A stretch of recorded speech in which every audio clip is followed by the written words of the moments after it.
Hello साथीहरु, आज म पालक पनीर बनाउन गइरहेको छु। त्यसको लागि मैले प्याज, अदरक, लसुन, टमाटर काटेँ।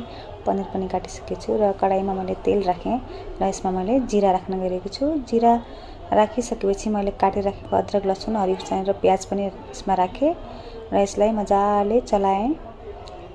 अनि यसलाई हल्का पकाइसकेपछि अब मैले यसमा काटेको टमाटर पनि राख्दैछु। टमाटर राखिसकेपछि यसलाई पनि मजाले पकाउने राम्रोसँग। अनि यसमा मैले मसलाहरू राखेँ, हल्दी, गरम मसला, नुन, धनिया पाउडर, सबै मसलाहरू राखिसकेपछि यसलाई मजाले पकाएँ।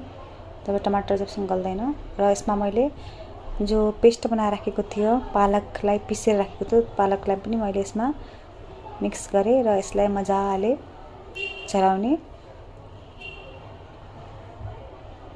र काटेर राखेको पनिरलाई पनि मैले यसमा राखेर यसलाई मजाले चलाएँ र 2 मिनेटको लागि ढाक्दिने।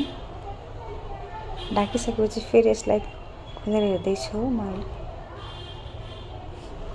अब चाहिँ हाम्रो पालक पनिर चाहिँ पाकेर रेडी भइसकेको छ।